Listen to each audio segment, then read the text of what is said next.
Hello guys, मेरा नाम है शिव और मैं आपका स्वागत करता हूं आपके अपने चैनल इकोनॉमिक्स बाय शिव किशोर में। तो आज का जो हमारा टॉपिक है वो है सकल राष्ट्रीय प्रोज्य आय। हमने क्या है जो राष्ट्रीय प्रोज्य आय निकालना सीख लिया था पिछली वीडियो में, ठीक है। और राष्ट्रीय प्रोज्य आय और शुद्ध राष्ट्रीय प्रोज्य आय एक ही नाम है, कभी कन्फ्यूज़ मत हो जाना उसके अंदर, ठीक है। यहाँ थोड़ा समझा दूंगा आपको इसी में ही। और आज हम निकालेंगे सकल राष्ट्रीय प्रोज्य आय। इसको निकालने से पहले हम कुछ बातों का ध्यान कर लेते हैं। चलो थोड़ा आपको मैं सूत्र के बारे में और थोड़ा कुछ थ्योरी के बारे में बताता हूँ, जो छोटा सा ही है, तो इसका न्यूमेरिकल करने में आसानी होगी, ठीक है। तो आइए सबसे पहले हम जानते हैं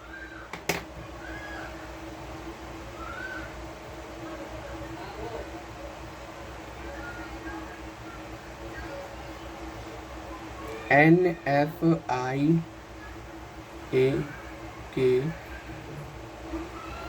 अलग अलग नाम, ठीक है। NFIA के अलग अलग नाम ध्यान दीजिएगा। सबसे पहला टॉपिक यही है इसके अंदर कि इसके आए मेरे गिनती से 3 नाम निकालने जो सारे के सारे क्वेश्चनों में आपको मिल रहे होंगे, ठीक है। इससे आगे मिलेंगे तो मुझे बता देना, क्वेश्चन सॉल्व ना हो, ठीक है। तो मैं सबसे पहला नाम है इसके अंदर वो है शेष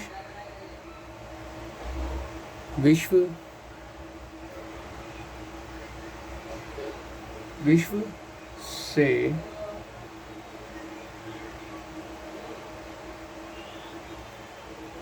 कर्मचारियों को शुद्ध मुआवजा, ठीक है। दूसरा है शेष विश्व से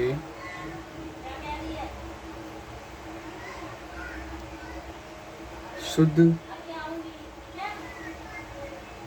संपत्ति और उद्यम वृत्ति से शुद्ध आय। ये समझ में आया। तीसरा हमारा जो लास्ट है वो है शेष विश्व से भुगतान की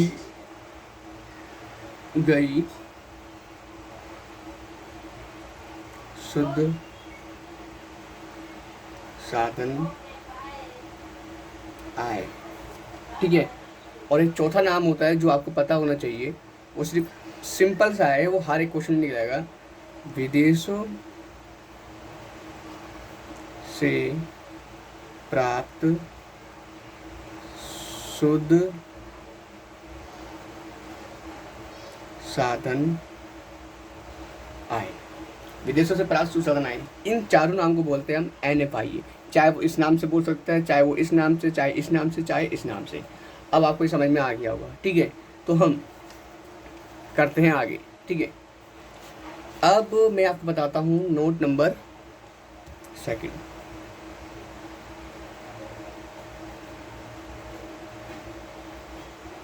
देखिए, सबसे पहले हम राष्ट्रीय आय निकालेंगे और प्रश्न में NDPFC या GNPFC या NDP@MP या GNP@MP दे रखा होगा तो हमें राष्ट्रीय आय आसानी से मिल जाएगी।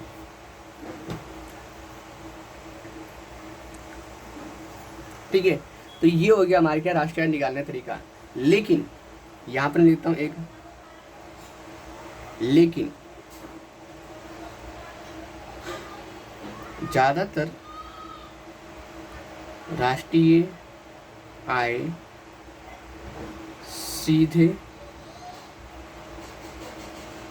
सीधे दे रखा होगा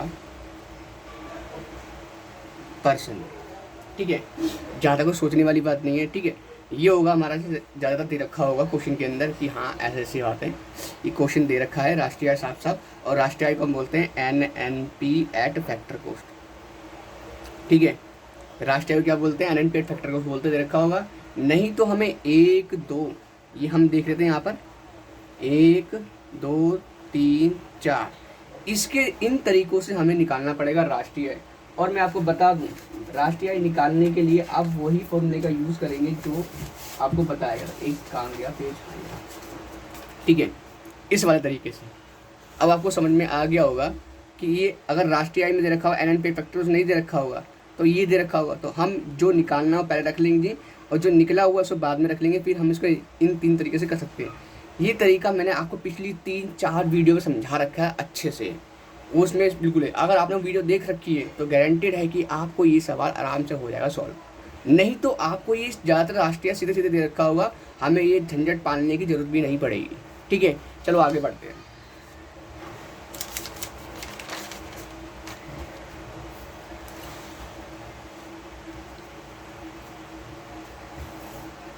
अब देखते हैं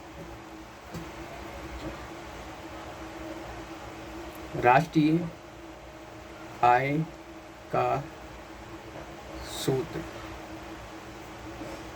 सिंपल सी बात है। तो यहाँ पर हमें क्या करना है? राष्ट्रीय आय का सूत्र निकालना है।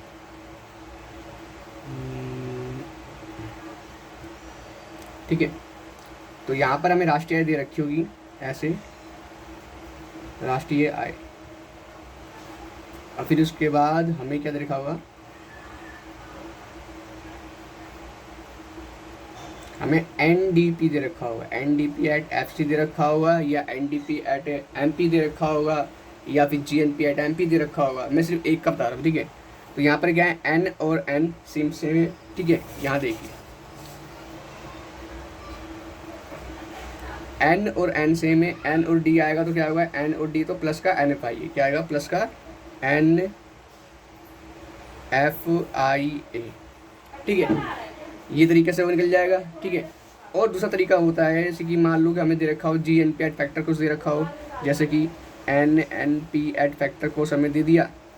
अब हमें दे देते हैं GNP एट फैक्टर कोस्ट। अब क्या है? N और G माइनस का डेप आ जाएगा। ठीक है, और उसके बाद क्या है? N और N सेम है, F यहाँ पर डेप भी काम करेगा। फिर उसके बाद हमें देता है NNP एट फैक्टर कोस्ट, यानी क्या दे रखा है? NNP factor cost. अब उसके बाद हमें दे रखा होगा तो NDP at FP, NDP at MP दे रखा होगा, GNP या NDP एट FC दे रखा होगा, कर लिया। उसके बाद हमें दे रखा होगा NDP एट MP। आप समझ रहे हो ना कि कुछ भी दे रखा होगा तो हमें इस तरीके से करना है, इस तीनों फॉर्मूले के निकाल के। ठीक है, अब N और N, ठीक है, N और D क्या हो गया? N और D देखो, N और D क्या? प्लस का NFIA। ठीक है, उसके बाद क्या है? FC और MP, FC और MP माइनस का नेट। ये रूल चलता है। ठीक है, बस इसी प्रकार से चलता रहेगा। ये सूत्र थे, मैं मोस्टली सूत्र ये था नॉर्मली, और ये मैंने एक्स्ट्रा करवा दिया आपको, आप इसे नोट कर लीजिएगा। ठीक है, ये हो गया हमारा सिस्टम। अब हम बात करते हैं थोड़ा सा आगे।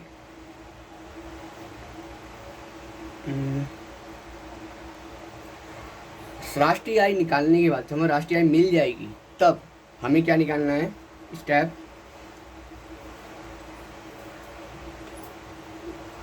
देखो, ये स्टेप है फर्स्ट, स्टेप क्या है? सेकंड। हमें क्या निकालनी है? राष्ट्रीय प्रोज्जे आय, ठीक है, या हम इसको नाम बोल सकते हैं शुद्ध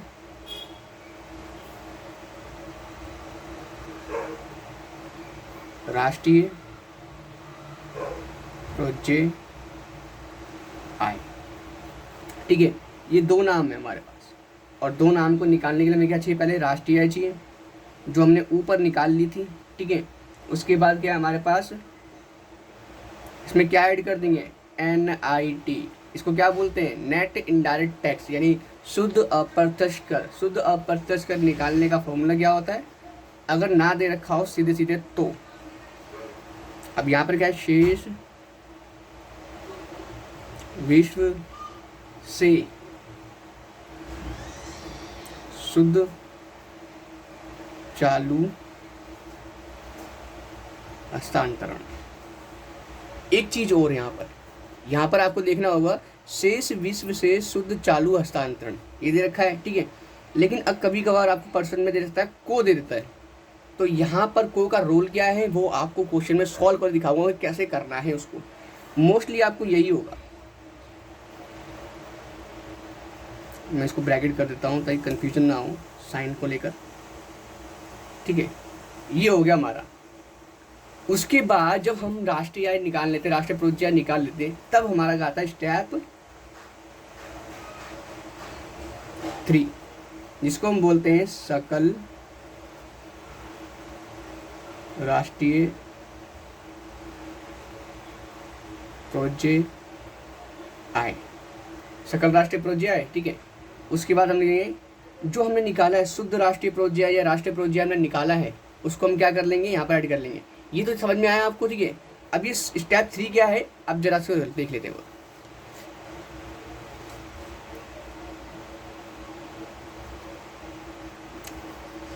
देखिए स्टेप 3 क्या है कि यहाँ पर जो हमने सकल राष्ट्रीय प्रोज्जे आय निकालनी है हमें, इसको यहाँ लिख लेंगे। अब जो हमने निकाल लिया शुद्ध राष्ट्रीय प्रोज्जे आय वो यहाँ लिख लेंगे, शुद्ध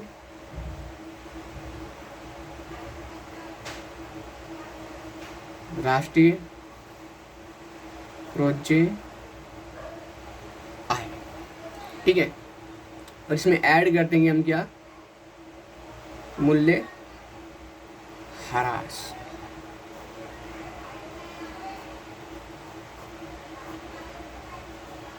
ठीक है। तो ये हमारा क्या हो गया, सकल राष्ट्रीय प्रोज्जे आय निकालने का फॉर्मूला। अभी आपको स्टेप मालूम पड़ गया, स्टेप फर्स्ट ये है, स्टेप 2 हमारे पास ये है, और स्टेप 3 हमारे पास ये है। आपको समझ में आ गया होगा, ठीक है। हमारे पास क्या था, स्टेप 1, स्टेप 2 और स्टेप 3, बस 3 स्टेप को जान लेना है। और उसके बाद जो हमने थ्योरी करी थी वो ये वाली थी, समझने के लिए कि क्वेश्चन में कैसे आएगा, क्योंकि मैं एक क्वेश्चन करके दिखाऊंगा जिसमें NFI का सिंपल सा नाम दे रखा होगा। उसके अलावा अगर आप क्वेश्चन ट्राई करोगे तो आपको 4-5 नाम ये निकल कर आएंगे, चारों के चारों, ठीक है। तो इस नाम को ज़रा ध्यान में रखिएगा, इसको आप नोट कर लीजिए, क्वेश्चन सॉल्व करेंगे तो आपको याद हो जाएगा ऑटोमेटिक, आपको कुछ भी रट्टा मारने की ज़रूरत नहीं है, ठीक है। तो आइए हम क्वेश्चन पे ध्यान देते हैं।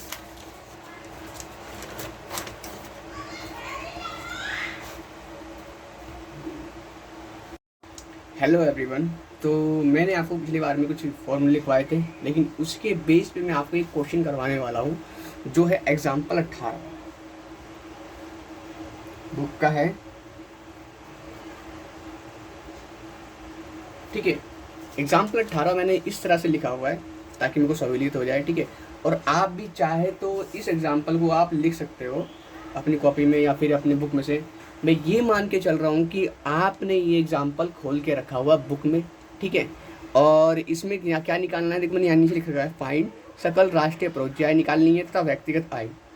ये वाला क्वेश्चन जानबूझ के मैंने चुना है इसके अंदर, क्योंकि इसमें थोड़ा सा चेंजेस है, और अगर आप करने बैठोगे तो आपको निजी आय निकालने में बहुत सारी परेशानी आएगी, इसलिए मैंने इस क्वेश्चन को चुना है ताकि आपको सहूलियत मिले। ऐसे 2-3 क्वेश्चन और हैं जो टफ है, उसको भी मैं सॉल्व कर दूंगा, ठीक है। कृपया करके इस पर ध्यान देते हैं। तो मैं मान के चल रहा हूँ कि आपने एग्जाम्पल खोल रखा है बुक के अंदर, बुक में ऐसा खोला हुआ, देखिए ये एग्जाम्पल दे रखा है, एग्जाम्पल 18वां, ये वाला आप खोल के देखो पेज नंबर 324 पे, 3.24 पे, सॉरी 3.24 पे, और मैंने ये लिख रखा है, ठीक है। तो चलिए आगे बढ़ते क्वेश्चन करते हैं। सबसे पहले हम इस क्वेश्चन के लिए सॉल्व करने के लिए फॉर्मूला बनाते हैं।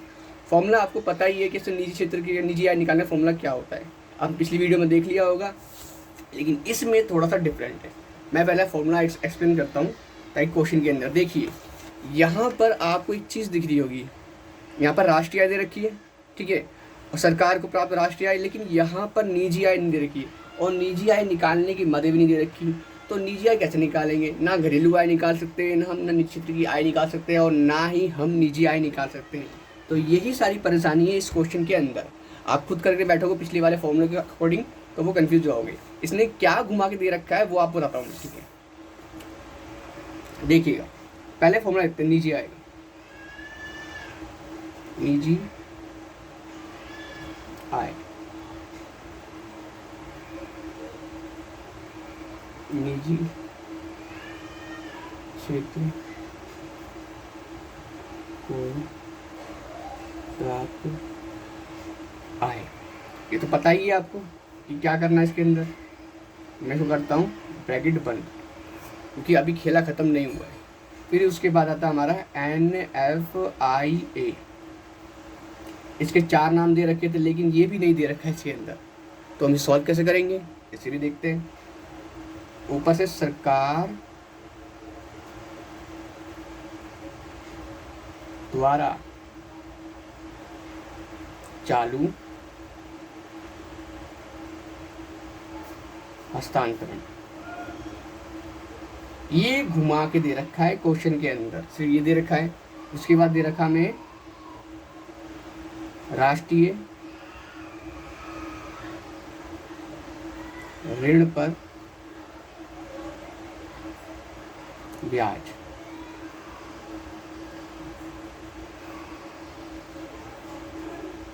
राष्ट्रीय ऋण पर ब्याज। फिर उसके बाद आता है शेष विश्व से शुद्ध चालू हस्तांतरण। शेष विश्व से शुद्ध चालू हस्तांतरण, ठीक है। ये हमारा फॉर्मूला है जो हमें पता है कि जो पिछले वाले करने, लेकिन इसमें क्या चेंजेस कर रखा है आपको बताता हूँ सॉल्व करने का। देखो यहाँ पर दे रखा है राष्ट्रीय आय, राष्ट्रीय आय, इसमें से करने का माइनस, ठीक है, सरकार को प्राप्त राष्ट्रीय आय। ये कर दिया। इसको हम बोलते हैं से माइनस को, ठीक है। क्या बोलते हैं इसको? से माइनस। राष्ट्रीय आय दे रखा है, हमें से दे रखा है, और सरकार को प्राप्त राष्ट्रीय आय इसको बोलते को दे रखा है। यहाँ पे को लिखा है, यहाँ पे से लिखा नहीं, तो से मान लेंगे इसको, ठीक है। तो इसको जब माइनस करेंगे तो हमारा क्या निकल कर आ जाएगा? निजी क्षेत्र को प्राप्त आय। निजी आय निकल के नहीं आएगी, निजी क्षेत्र को प्राप्त आय निकल कर आएगी, ठीक है। NFI सेम है, तो यहाँ से पहला स्टेप ये हो जाएगा, ठीक है। सरकार को द्वारा चालू हस्तांतरण, इसका नाम चेंज करके अंतरण कर रखा सिर्फ, और कुछ नहीं। राष्ट्रीय ऋण पर ब्याज दे रखा है और शेष विश्व से चालू हस्तांतरण। जरा देखिए क्वेश्चन के अंदर यहाँ पे दे रखा है राष्ट्रीय आय, ये हमारा क्या है? से दे रखा है, और इसको दे रखा हमने को, ठीक है। से माइनस को, सिंपल। हमारे पास क्या देखो यहाँ पर NFI है, NFI दे रखा है, नहीं दे रखा, उंगली नहीं करनी है इसके अंदर, ठीक है। और क्या सरकार द्वारा चालू हस्तांतरण, सरकार द्वारा चालू, सरकार से चालू हस्तांतरण, ये दे रखा है। राष्ट्रीय ऋण पर ब्याज, राष्ट्रीय ऋण पर ब्याज ये दे रखा है, 70 दे रखा है, ठीक है। शेष विश्व से शुद्ध चालू हस्तांतरण, देखो शेष विश्व को, यहीं पर तो खेला है, क्या है? शेष विश्व को, और यहाँ दे रखा है से, दिख रहा है आपको? यहाँ दे रखा है से और यहाँ दे रखा है को, तो यही चीज़ है। तो यहाँ पर भी क्या आएगा? से माइनस को आ जाएगा, ठीक है। और हमें क्या करना है? इसको ब्रैकेट कर देना है इसके नीचे, सिंपल। अब जरा हम इसकी वैल्यू पुट कर लेते हैं, ठीक है। देखिए से माइनस को क्या है हमारे पास?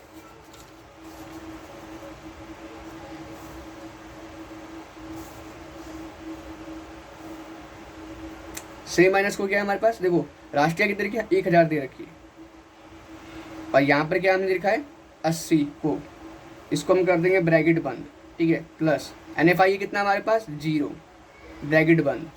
सरकार द्वारा चालू हस्तांतरण, सरकार से चालू हस्तांतरण 37 दे रखा है, प्लस 30, ठीक है, प्लस राष्ट्रीय ऋण पर ब्याज, राष्ट्रीय ऋण पर ब्याज से 70 दे रखा है, 70 कर देंगे यहाँ पर भी, ठीक है। उसके बाद हमें क्या करना है प्लस, अब देखिए मैंने से माइनस को है ना, से कितना है यहाँ पर, से दे रखा है, से तो दे नहीं रखा, तो यहाँ पर क्या मान लेंगे, से को 0 मान लेंगे, फिर माइनस, फिर को दे रखा है, हाँ दे रखा है, से इसको चालू मैंने -20, यहाँ पर माइनस ऑलरेडी है, ब्रैकेट करेंगे एक और -20, ठीक है। अब जरा ध्यान दीजिएगा, यहाँ पर है 1020 आ जाएगा, प्लस इन दोनों को हम ऐड कर देंगे 100 आ जाएगा, ठीक है, प्लस अब देखिए माइनस माइनस क्या होता है हमारे पास, प्लस होता है, और प्लस प्लस क्या होता है, माइनस कभी नहीं होता है, प्लस ही होता है, ठीक है। यहाँ पर क्या है, प्लस प्लस क्या होता है, प्लस होता है, तो यहाँ पर क्या 20 आ गया, तो हमारे पास क्या आ गया, हमारे पास 1000,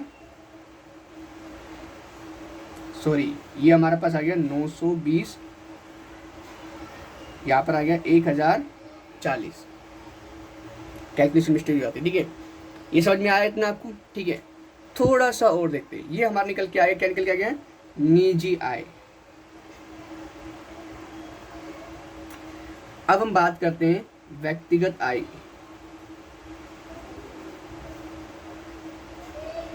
उसका फॉर्मूला आपको पता ही होगा, व्यक्तिगत आय निकालने का फॉर्मूला क्या है, निजी आय माइनस निगम कर माइनस प्रतिधारित आय, ठीक है। ये हो गया हमारे पास एक, दूसरा हो गया हमारे पास ये, तीसरा हो गया हमारे पास ये, और व्यक्तिगत आय निकाल। अब देखिए निजी हमें कितनी निकाली, 1040, माइनस क्या करेंगे, निगम कर, निगम कर दे रखा है इसके अंदर, क्वेश्चन में देख लेते हैं, ये रहा निगम कर कितना 90, ठीक है। प्रतिधारित आय दे रखी है, जरा ढूंढते हैं, देखो निजी निगम क्षेत्र को प्रतिधारित आय मिल गई हमें, प्रतिधारित आय कितनी है 40 है, यहाँ 40 कर लेते हैं, ठीक है।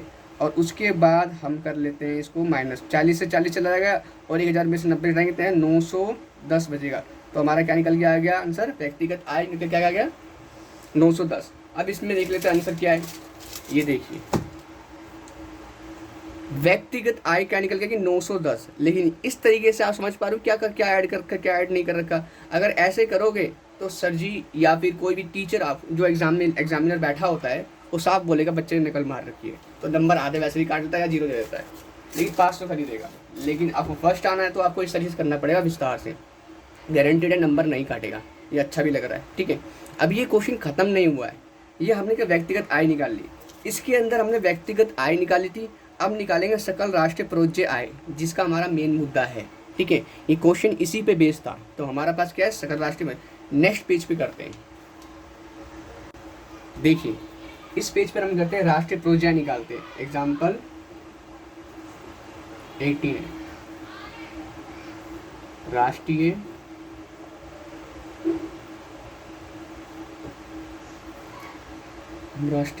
सॉरी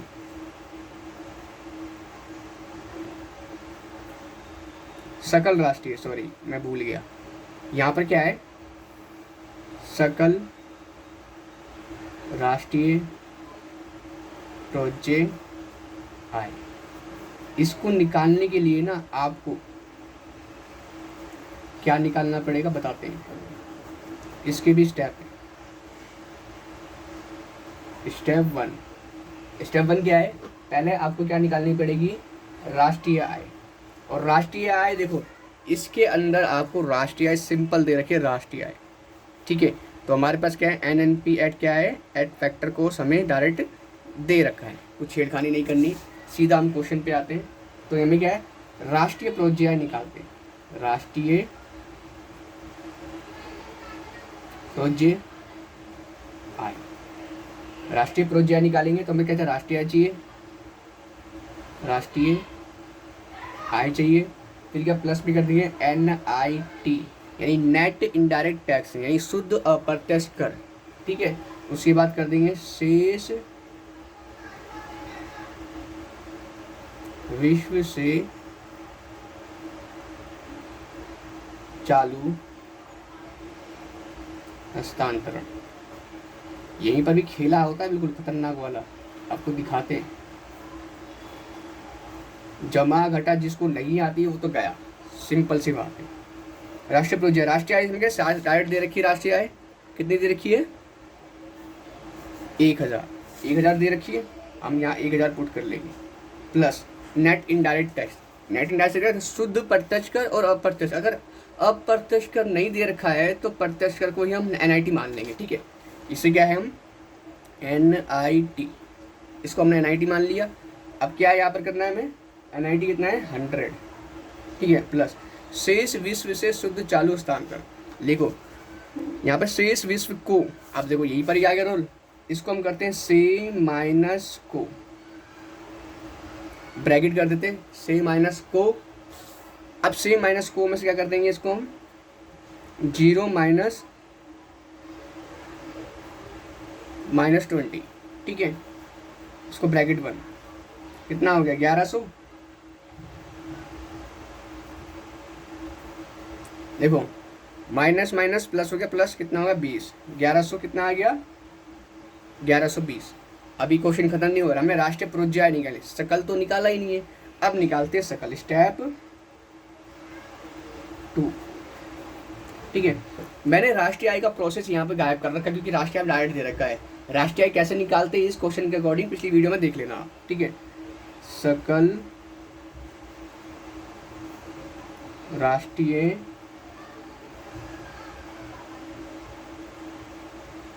प्रोज्य आय इक्वल टू राष्ट्रीय प्रोज्य आय या शुद्ध राष्ट्रीय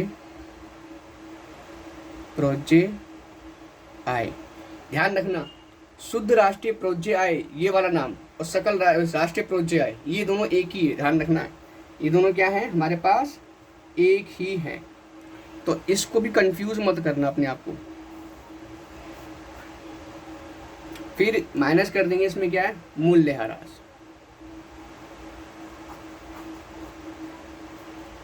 अब देखिए राष्ट्रीय प्रोज्य 1120 है, माइनस करना डेप कितना हमारे पास, डेप कितना 50 है, सॉरी ऐड करना है, इसमें कंफ्यूज कर दिया, या प्लस करना है तो हमारे पास कितना आ जाएगा, हमारे पास 1170। ये हमारा क्या निकल गया, आंसर निकल कर आ गया। यहाँ पर ये हमारा क्वेश्चन खत्म होता है। जो मेरे को समझाना था वो मेन काम था इसके अंदर। देखिए राष्ट्रीय सकल राष्ट्रीय प्रोज्य कैसे निकालनी थी, क्वेश्चन इसके ऊपर बेस्ड था, लेकिन हमें क्या है, मैंने पूरा क्वेश्चन जानबूझ के करवाया क्योंकि ये क्वेश्चन थोड़ा डिफिकल्ट था। कल को बच्चे कभी किसी को किताब खोलते हैं, सोल्यूशन नहीं मिलता, सॉल्व नहीं कर पाते, तो मुंह से गालियाँ ही निकलती है, ठीक है। तो मैं आपको वो मौका बिल्कुल नहीं दूंगा इसके अंदर, और आपको ये क्या कैसे करना है कैसे नहीं करना है उसको मैंने सॉल्व कर दिया, ठीक है। कभी भी आप कंफ्यूज हो तो इस वाले फॉर्मूले को आप देख सकते हो। तो यहाँ पर हमारा ये क्वेश्चन खत्म होता है। मैं आपसे विदा लेता हूँ और मिलता हूँ आपके नेक्स्ट क्वेश्चन पे। जो नेक्स्ट क्वेश्चन है थोड़ा डिफिकल्ट है, सकल राष्ट्रीय उत्पाद कैसे निकालते हैं उस पर बात करेंगे। वो लास्ट टॉपिक और चैप्टर 3 खत्म हो जाएगा, फिनिश। तो मैं आपसे विदा लेता हूँ, आपका दोस्त प्यारा शिव किशोर।